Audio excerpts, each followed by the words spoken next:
The Rondebosch-born and raised Paddock brothers saw a clear gap in the market for working professionals wanting to develop themselves without going to lectures. Looking past the limit of correspondence courses, they saw that going online was the answer. They were right, and the whole world responded. Guys, I'm loving the culture here. How did it develop? We just started out by trying to build a place that we really wanted to be part of, that we would love to come to every day. And then about 5 years in, we had to get quite cerebral about the whole thing and very specific about the values. And we managed to those values, so very specifically 7 values that describe the character of Get Smarter. And then we could help with our executive team to lead and manage towards really creating a culture that was very specifically, deliberately us. What does the company actually do, and where did the idea come from? Get Smarter specifically focuses on working with the world's best universities to offer not-for-credit short courses entirely online to working professionals around the world. In fact, Get Smarter now services students from over 140 countries globally. Look, and as far as where it all started, let's go grab a cup of coffee. The brothers' fields of interest are broad. At UCT, Sam studied information systems and Rob music. But when Rob developed tinnitus, a career as a musician was no longer possible, so they began to develop ideas. Tell me more about this great idea and where it came from. Rob and I found ourselves in a family business with our parents, Mandy and Graham, back in 2007. And one of the questions we had to ask ourselves is, how do we grow this business? What do we do? And over dinner one night, a friend gave us a very specific piece of advice. He said, you know, the best opportunities are the ones that are closest to you. We had 2 things we were involved in at that time. One, we had been working with my father on delivering online education for property managers. And the second was that we had co-founded this company called Get Wine. And we just took that advice super literally, and we chose to offer an online wine course. And eventually we decided to call it GetSmarter.com. Their business model was so good that it wasn't long before they sold the company for more than it's polite to mention. It must have been tough parting from a company that you started by yourself. No, it was tough. So emotionally, post the acquisition, I think it's helpful just to be very honest about the process. It's a major change of identity. I think I'll speak for myself as an individual. The change in identity brings with it a whole bunch of challenges. I've been very privileged to work with a wonderful psychiatrist who's really become a growth partner for me in establishing a new baseline and really a new identity as to what I am now and what I can be moving forward. As entrepreneurs, we tend to get so wrapped up and so much of our identity becomes part of the business and the business is you. That's an incredible privilege, but it's also quite a challenge when it comes time to say goodbye to a business. It goes without saying that the Paddocks are legends at their former high school, Rondebosch Boys.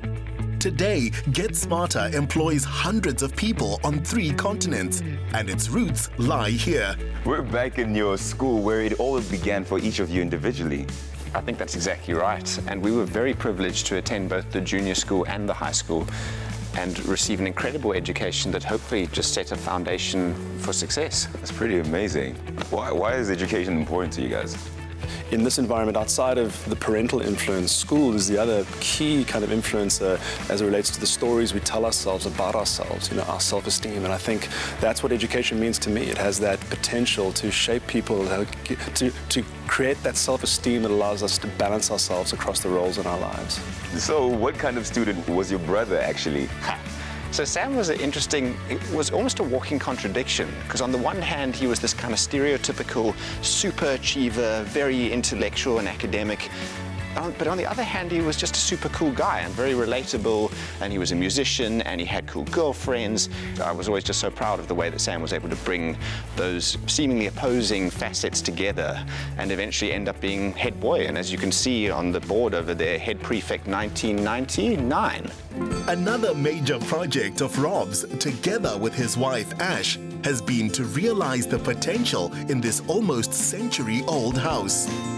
It took 5 months just for the plans to be approved by Western Cape Heritage and the council, but the results were worth the delays. Your home is such a breath of fresh air. Judging from the outside architecture, one wouldn't expect the interior to look like this. It's almost as if it has history. Harmony, we've changed this place a lot from when we first got it. It was built in around 1920, and it's been used for a mismatch of purposes over the years. It's been a primary residence, it's been a bed and breakfast, it's been a guest house. So I think internally particularly it reflected that kind of disjointed activity over the years. So we had a lot of work to do to really open up the space and help realize our dream. What were your first impressions when you both saw the home for the first time? Like Rob said, it was super disjointed and it was very dark and there were no windows and it was brown and carpeted. And yeah, I think when I first saw it, I was like, no, this is definitely not the place. And then when Bridge from Attic Design came, she kind of just saw this whole vision for the house. And yeah, we bought it. I still thought we'd made a mistake. And yeah, in hindsight, very, very happy.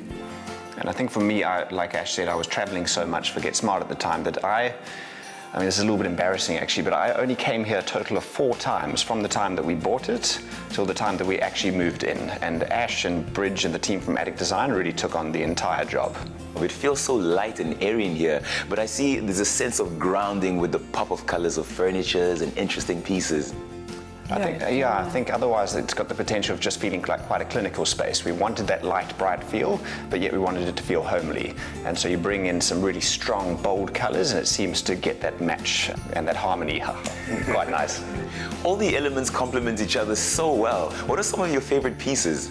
Yeah, so the fireplace, I guess, is just such a central part of our home, and we spend a lot of time here. And I guess the fireplace also just leads onto the kitchen, where especially Rob spends most of his time and our time together. It's clear that this home was designed with family and entertainment in mind.